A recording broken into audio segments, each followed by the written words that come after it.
Hello friends, स्वागत है आपका कृष्णा आरपीसीएम में। आज हम लोग क्लास 10 के अंशाल के प्रश्नों को हल करेंगे जो यूपी बोर्ड के लिए बहुत ही इम्पोर्टेंट हो सकता है। इसमें आपका सेट है ये 2022 के लिए है। 2022 का 2022 में पिछले साल रसायन विज्ञान में आया था 2022 केमिस्ट्री। ये पेपर 2022 में जो आया था पिछले साल, उसके प्रश्नों को हल करके आपके सामने प्रस्तुत करूंगा। और इसमें ज़्यादा टाइम वेस्ट बिना किए हुए हम लोग अपने टॉपिक पर पहुंचते हैं। पहला है क्या, कार्बन परमाणुओं की संयोजकता होती है। तो कार्बन परमाणु का कितना होता है? परमाणु क्रमांक 6 होता है परमाणु क्रमांक। और परमाणु क्रमांक 6 होने के कारण जब इलेक्ट्रॉनिक विन्यास करेंगे तो 2 और कितना आ जाएगा 4। तो बैलेंस सेल में मतलब संयोजी कोष में 4 इलेक्ट्रॉन, और अष्टक पूरा करने के लिए कितने इलेक्ट्रॉन की जरूरत है? 4 इलेक्ट्रॉन की। या 4 प्राप्त करे या साझा करे, कुछ भी करेगा तो 4 इलेक्ट्रॉन की इसे जरूरत है, इसलिए इसकी संयोजकता कितनी हो जाएगी? 4। अतः इसके लिए विकल्प आपका कौन सा सही हो जाएगा? विकल्प आपका तीसरा सही हो जाएगा। ठीक। और दूसरा सवाल है, इसमें कह रहा है कैल्शियम फास्फेट का सूत्र क्या होता है। तो कैल्शियम फास्फेट का कैल्शियम Ca और फास्फेट PO4। कैल्शियम का Ca और फास्फेट का कितना? PO4। इसके लिए 2 और इसके लिए हम कितना? 3, क्योंकि इस पर कैल्शियम पर प्लस 2 आवेश होता है तो 3 दूनी 6, इस पर कितना होता है? -3 फास्फेट पर होता है। तो जब हम इसको हल करेंगे तो कितना प्राप्त हो जाएगा? कैल्शियम फास्फेट का सूत्र Ca3PO4 का होल ट्वाइस। तो इसके लिए आपका विकल्प कौन सा सही होगा? इसके लिए आपका विकल्प हो जाएगा विकल्प आपका थर्ड। इसमें भी विकल्प क्या हो जाएगा? थर्ड सही। ठीक। और नेक्स्ट सवाल इसमें कह रहा है कि रासायनिक समीकरण को संतुलित हमको करना है। क्या है ये रासायनिक समीकरण? BaCl2 और प्लस H2SO4। बैलेंस नहीं करना है, इसमें बताना है कौन से प्रकार की अभिक्रिया है। तो क्या बनेगा? BaSO4 क्या है? BaSO4 और प्लस BaSO4 प्लस 2HCl जल। ये क्या है? ठोस, सॉलिड। ये सॉलिड स्टेट में है और ये क्या है? लिक्विड। अब इसमें हमें बताना है कि ये कौन से प्रकार की अभिक्रिया है, जिसमें योगात्मक है, निराकरण है और अवक्षेपण, इनमें से कोई नहीं। तो देखिए ये भी क्या है? जल। जलीय अवस्था में एक भी का सल्फ्यूरिक अम्ल भी क्या है? जलीय अवस्था में। और इन दोनों का रिएक्शन होने से ये ठोस अवस्था में नीचे, जैसे एक बाल्टी में क्या करेंगे हम, कुछ घोल, किसी घोल को लेंगे, कुछ देर बाद में क्या होगा? नीचे जम जाएगा अवक्षेप के रूप में, ठोस अवस्था में एक पदार्थ हो जाएगा। तो इस प्रकार की अभिक्रिया को हम क्या कहते हैं? अवक्षेपण। इसलिए यह कौन सी अभिक्रिया हो जाएगी? अवक्षेपण। क्या हो जाएगी? अवक्षेपण। तो यह आपकी अभिक्रिया कौन से प्रकार की हो जाएगी? अवक्षेपण हो जाएगी। और फिर अब देखिए 6 नंबर का ऐसे का खा में दिया हुआ है। तो का में कह रहा है निम्नलिखित रासायनिक समीकरण में आक्सीकारक तथा अपचायक पदार्थ को बताइए। तो ये है रिएक्शन Cu++Cu++ का जलीय विलयन है। क्या है? जलीय विलयन एक्वस मीडियम। और प्लस में क्या हो जाएगा? Zinc Zn। ये क्या है? सॉलिड स्टेट में है। क्या है? सॉलिड स्टेट में है। और इसकी क्रिया कराते हैं तो क्या प्राप्त होता है? Cu+Zn प्लस, क्या प्राप्त होता है? Cu+Zn++ जलीय माध्यम में। ये क्या है? एक्वस में। और ये क्या है? ठोस अवस्था में प्राप्त होता है। तब इसको हमें बताना है कि कौन सा आक्सीकारक है और कौन सा अपचायक है। और आक्सीकरण अभिक्रिया को हम जानते हैं कि कोई भी आक्सीकरण अभिक्रिया, यहाँ पर देखिए आक्सीकरण अभिक्रिया क्या होता है? ऑक्सीडेशन रिएक्शन जो होता है, ऑक्सीडेशन रिएक्शन में क्या क्या करते हैं? इसमें क्या होता है? ऑक्सीजन परमाणु या ऋण विद्युती क्या होता है? ऋण विद्युती क्या होता है? जुड़ता है। क्या होता है? जुड़ता है, ऐड होता है। और हाइड्रोजन या पॉजिटिव चार्ज निकलता है। क्या होता है? बाहर निकलता है किसी परमाणु से। यदि ऐसा किसी परमाणु में होता है तो हम क्या कहते हैं? इसका क्या हो रहा है? ऑक्सीकरण हो रहा है। क्या हो रहा है? ऑक्सीकरण। और इलेक्ट्रॉन से भी हम पढ़े हैं कि यदि मान लो ये कोई है और क्या है? बी, 2 एटम है। ये क्या कर रहा है? इलेक्ट्रॉन प्राप्त कर रहा है किससे? बी से। ये क्या कर रहा है? इससे इलेक्ट्रॉन प्राप्त कर रहा है बी से। तो बी क्या कर रहा है, इलेक्ट्रॉन दे रहा है, बी क्या कर रहा है, इलेक्ट्रॉन दे रहा है, बी इलेक्ट्रॉन दे रहा है और ये क्या कर रहा है, इलेक्ट्रॉन ग्रहण कर रहा है। तो जो इलेक्ट्रॉन ग्रहण करेगा उसका क्या होगा, अपचयन। क्या होगा, अपचयन मतलब रिडक्शन। क्या होगा, रिडक्शन। और जो इलेक्ट्रॉन देगा उसका क्या हो जाएगा, ऑक्सीडेशन। क्या हो जाएगा, ऑक्सीडेशन मतलब ऑक्सीकरण हो जाएगा। तो इसी प्रकार ये अपक्रिया देखिए, यहाँ पर कॉपर के पास में ये प्लस का मतलब 2 इलेक्ट्रॉन की कमी है, कॉपर के पास में 2 इलेक्ट्रॉन की कमी है और जिंक के पास में ना तो कमी है ना ही अधिकता है। जिंक क्या करता है, इसको इलेक्ट्रॉन दे देता है और देने के बाद में ये भी क्या हो जाता है, धनी। मतलब इलेक्ट्रॉन इसमें कौन दे रहा है, जिंक। ये क्या है, इलेक्ट्रॉन देने वाला और ये क्या है, इलेक्ट्रॉन ग्रहण करने वाला। तो यहाँ से हम क्या समझे कि जो इलेक्ट्रॉन देता है उसे हम क्या कहते हैं, ऑक्सीकारक। मतलब जो इलेक्ट्रॉन देता है उस, यहाँ पर देखिए, यहाँ पर हम लोग क्या कह रहे हैं कि ए का क्या हो रहा है, रिडक्शन मतलब इलेक्ट्रॉन प्राप्त कर रहा है। तो जो इलेक्ट्रॉन प्राप्त करेगा उसका क्या होगा, अपचयन। तो यहाँ पर देखिए ये इलेक्ट्रॉन यहाँ से प्राप्त कर रहा है, तो कॉपर से कॉपर के बीच में ये एरो रिप्रेजेंटेशन कर रहे हैं जिससे अच्छे से समझ में आए। तो यहाँ पर देखिए Cu इलेक्ट्रॉन, Cu कहाँ, यहाँ पर है Cu इलेक्ट्रॉन प्राप्त कर रहा है और Zn क्या है, इलेक्ट्रॉन लॉस कर रहा है मतलब इलेक्ट्रॉन दे रहा है। तो जो इलेक्ट्रॉन दे रहा है उसका क्या होता है, ऑक्सीकरण। क्या होता है, ऑक्सीकरण। और जो इलेक्ट्रॉन प्राप्त करता है उसका क्या होता है, रिडक्शन। क्या होता है, रिडक्शन। ऑक्सीडेशन मतलब तो क्या हो जाएगा, ऑक्सीकरण। क्या होगा, ऑक्सीकरण। और रिडक्शन मतलब क्या होता है, अपचयन। क्या होता है, अपचयन होता है। ठीक, समझ में आ रहा है। तो इसमें क्या होगा, इसका क्या होगा, अपचयन। अब यहाँ पर देखिए, और ऑक्सीकारक अपचायक बिल्कुल एकदम से ऑक्सीकरण और अपचयन के अपोजिट हमको समझना है। जिस एटम का, जिस भी अणु का या जिस भी यौगिक का क्या हो रहा है, ऑक्सीकरण। जिसका ऑक्सीकरण होता है उसे हम क्या कहते हैं, अपचायक। और जिसका अपचयन होता है उसे हम क्या कहते हैं, ऑक्सीकारक। अर्थात जिंक का क्या हो रहा है, ऑक्सीकरण। जिंक का क्या हो रहा है, ऑक्सीकरण। तो जिंक क्या हो जाएगा, अपचायक। इसी को ध्यान देना है, क्या हो जाएगा, जिंक अपचायक। और यहाँ पर कॉपर का क्या हो रहा है, अपचयन हो रहा है। और जिसका अपचयन होता है उसे हम क्या कहते हैं, ऑक्सीकारक। क्या कहते हैं, ऑक्सीकारक। क्या कहते हैं, ऑक्सीकारक। मतलब ये क्या है, Cu क्या है, ऑक्सीडेंट। और ये क्या है, रिडक्टेंट। रिडक्टेंट क्या कहते हैं, रिडक्टेंट।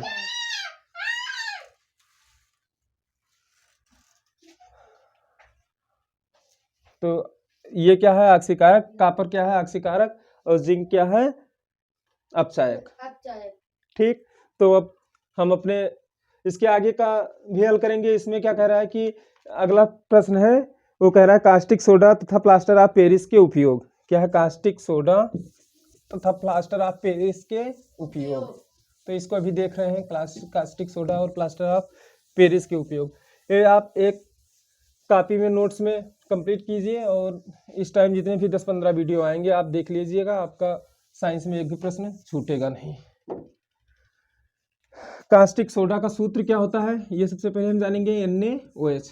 इसका अन्य नाम क्या है, सोडियम हाइड्रोक्साइड। इसका अन्य नाम क्या है, सोडियम हाइड्रोक्साइड।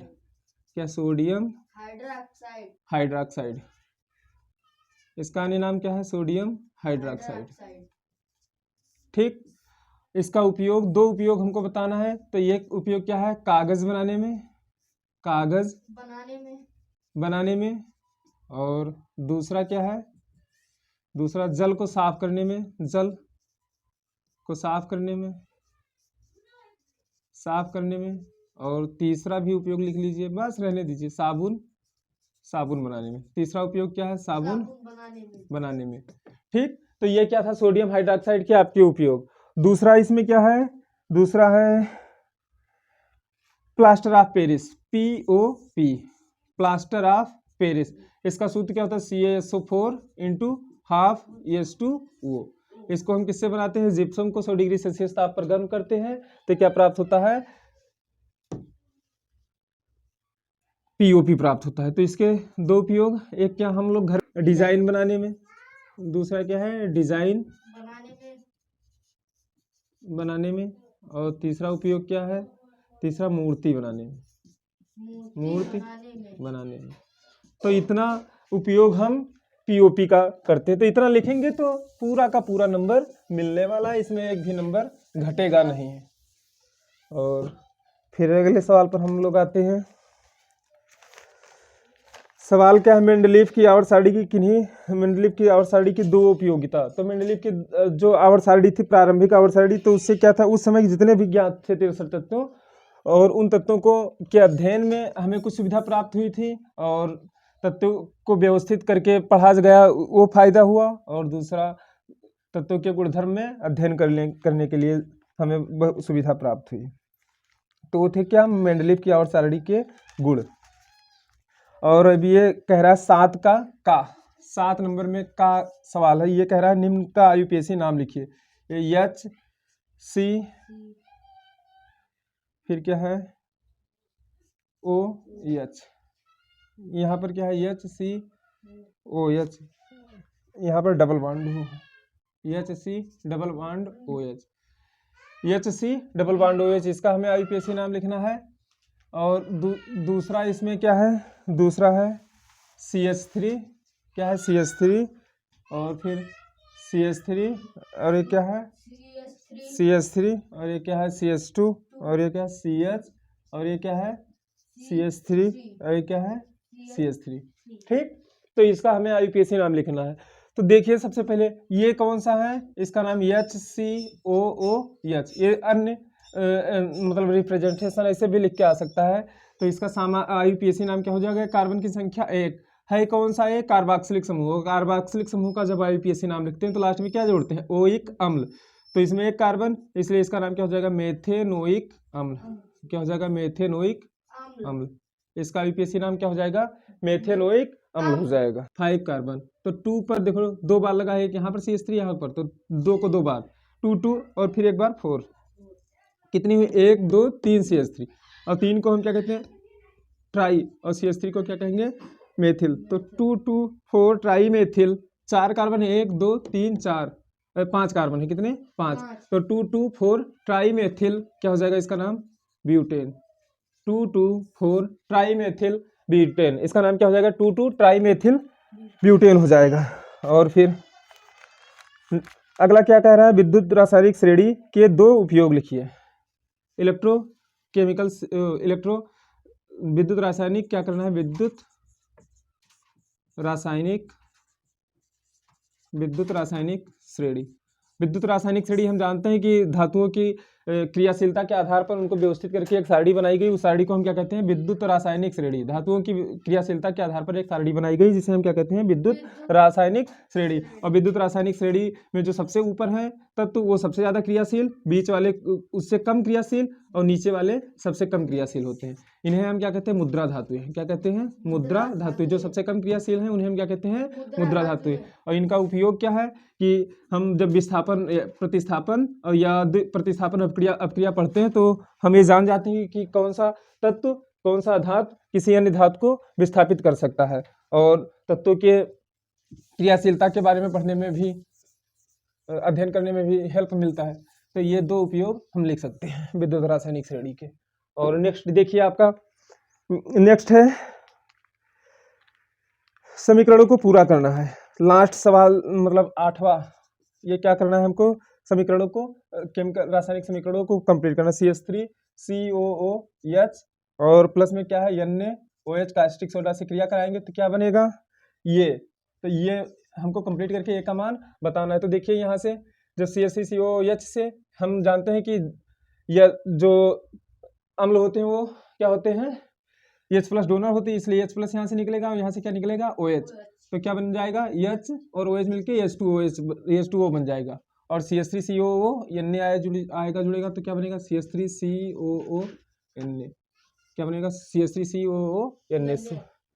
और सोडियम एथॉक्साइड इसका नाम है, एथॉक्साइड नहीं, क्या बनेगा, CH3 COO Na बनेगा।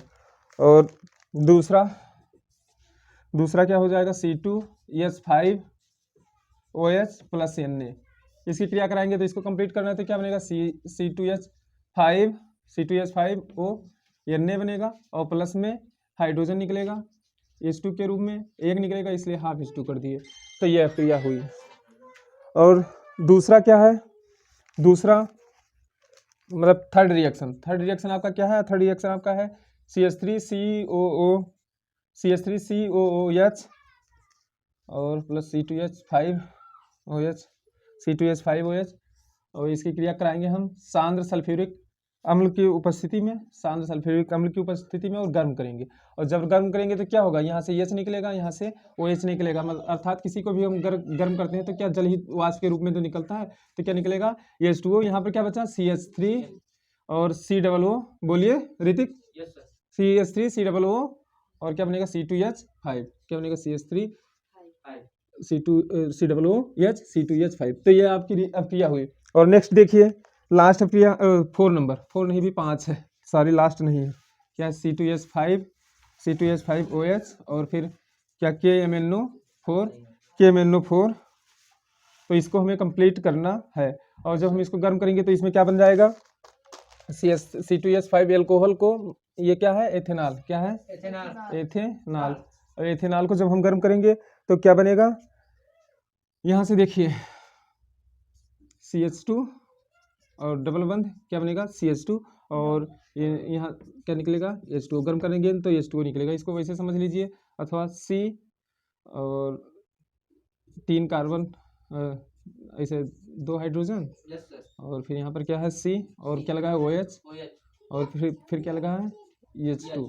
ठीक, तो यहाँ से क्या होगा? गर्म करेंगे तो ये दोनों निकल जाएगा और ये बंध एक बंध टूटेगा तो संयोजकता डिसबैलेंस होने के कारण एक बंध यहाँ पर बन जाएगा। तो क्या बनेगा? ये CH2 द्विबंध CH2 प्लस H2O। तो ये इसको हम क्या कहेंगे? एथीन। कितने कार्बन हैं? 2। तो क्या हो जाएगा? एथीन। और लास्ट देखिए, लास्ट ये शायद में 5 नंबर था कि लास्ट नहीं था। अब ये KMNO4 वाला नहीं, ये क्या है? H2SO4 की उपस्थिति में गर्म किए हैं। ठीक, H2SO4 की उपस्थिति में गर्म किए हैं। अब KMNO4 वाला लेंगे तो KMNO4 वाला जब हम लेंगे तो ये कौन सा हो जाएगा? समझ लो 5 नंबर था और ये क्या हम 4 नंबर करेंगे। 4 नंबर क्या था? C2H5OH और जब इसको हम क्या करेंगे? गर्म करेंगे, गर्म नहीं करेंगे, KMNO क्षारीय पोटेशियम पर मैग्नेट की उपस्थिति में क्रिया कराएंगे तो क्या बन जाएगा? एसिड बन जाएगा। CH3 ऑक्सीडेशन यहाँ पर हो रहा है। क्या हो रहा है? ऑक्सीडेशन जब होगा एल्कोहल का तो क्या बनेगा? एथिल क्या बनेगा? एस्टिक अम्ल CH3COOH। क्या बनेगा? CH3COOH। तो ये था केमिस्ट्री के इंपॉर्टेंट अनसॉल्व के क्वेश्चन जो पिछले वर्ष आए थे। इसमें एक और पार्ट बचा है शायद में, कौन सा है? ये अपक्रियाओं को हमें चर्चा करना है कुछ। तो देखिए लास्ट सवाल है आपके केमिस्ट्री सेक्शन का, इसको देखिए। निम्न पर संक्षिप्त टिप्पणी कीजिए। निम्न पर क्या करना है? संक्षिप्त टिप्पणी। पहला क्या? प्रतिस्थापन अपक्रिया। और दूसरा क्या है? प्रतिस्थापन अपक्रिया। दूसरा क्या है? समजातीय श्रेणी। हाँ, बोलते रहिए, समजातीय श्रेणी। और तीसरा क्या है? दहन मतलब लंका दहन नहीं है, कार्बन को जलाएंगे। और तीसरा क्या है? एस्टरीकरण अपक्रिया। क्या है तीसरा? एस्टरीकरण अपक्रिया। ठीक, तो प्रतिस्थापन में हम लोग क्या जानते हैं कि जैसे मान लो कि A प्लस BC है। ठीक, यहाँ पर A जाएगा और B को हटाकर इसके जगह पर स्वयं स्थापित हो जाएगा। अर्थात क्या बन जाएगा? ये बनेगा A निकला तो B यहाँ पर आ जाएगा इसके जगह पर, तो क्या बनेगा? B plus AC। यदि ऐसा हो रहा है तो इस अपक्रिया को हम क्या कहते हैं? प्रतिस्थापन अपक्रिया कहते हैं। क्या कहते हैं? प्रतिस्थापन अपक्रिया। और प्रतिस्थापन अपक्रिया के लिए हम कोई एग्जाम्पल, संक्षिप्त टिप्पणी लिखी। तो ये कौन सी अपक्रिया हुई? प्रतिस्थापन अपक्रिया। ठीक, अब इसमें एक हमको एग्जाम्पल ले रहे हैं Fe और CuSO4 कॉपर सल्फेट के विलयन में लोहे की कील डालेंगे तो क्या होगा? हम सक्रियता श्रेणी से जानते हैं कि Fe क्या है? कॉपर से ज्यादा रिएक्टिव है और ज्यादा रिएक्टिव होने के कारण यहाँ पर ये Cu को विस्थापित कर देगा। तो क्या बनेगा? Cu plus FeSO4 ferrous sulphate बन जाएगा। ठीक, और दहन में क्या होता है कि कार्बन को हम ऑक्सीजन की उपस्थिति में क्या करते हैं? दहन जलाते हैं। और जब जलाते हैं तो क्या प्राप्त होता है? कार्बन डाइऑक्साइड प्लस ऊर्जा, किस रूप में? ऊष्मा के रूप में। और प्लस में क्या होता है? लकड़ी जलाते हैं तो प्रकाश प्राप्त होती है कि नहीं प्राप्त होती है? तो ये कौन सी अपक्रिया हुई? दहन। और क्या है ये? और दहन और एस्टरीकरण और ये समजातीय श्रेणी। समजातीय श्रेणी का मतलब क्या हुआ कि जैसे एल्केन है तो इस एल्केन का सूत्र क्या था, CnH 2n+2, अर्थात n का मान अलग अलग हम रखेंगे तो अलग अलग एक ही जात के एक ही श्रेणी के तत्व प्राप्त होंगे। जैसे एल्केन का समजात क्या है, CH4 और CH3 और CH3 और क्या है CH3 CH2 CH3। ऐसे ही जो एक ही श्रेणी एक ही सूत्र के द्वारा जितने भी तत्व प्राप्त होते हैं उन्हें हम क्या कहते हैं, समजातीय श्रेणी। तो ये क्या एल्केन की क्या हुई, समजातीय श्रेणी हुई। और एस्टरीकरण क्रिया, एस्टरीकरण क्रिया में क्या होता है कि जब हम एथेनॉल CH3 CH2OH की क्रिया किससे कराते हैं, एस्टिक अम्ल से। किससे कराते हैं, एस्टिक अम्ल से। तो ये क्रिया कौन सी क्रिया कहलाती है, एस्टरीकरण। और यहाँ पर क्या बनता है, एस्टर का फॉर्मेशन होता है। तो क्या बनेगा, CH3 COO C2H5 प्लस में क्या निकलेगा, जल। क्या निकलेगा, जल। तो ये क्रिया कौन सी हुई आपकी, एस्टरीकरण। और जो यहाँ पर एस्टर प्राप्त हुआ इसका हम परफ्यूम बनाने में प्रयोग करते हैं। तो ये पूरा संपूर्ण अंशाल्व आपका कंप्लीट हो गया। और चैनल को सब्सक्राइब कीजिए ताकि 8-10 दिन में जितने भी वीडियो आए आप देखिए और बोर्ड परीक्षा में अच्छे से परफॉर्मेंस कीजिए। और यदि किसी भी प्रकार की समस्या है तो आप हमारे व्हाट्सएप ग्रुप 78, ये नंबर हमारा है 78 3x0 और 60701 पर, इस पर व्हाट्सएप पर भेजिए और आपके प्रश्नों का जवाब मिलेगा। Thanks for watching. जय हिंद,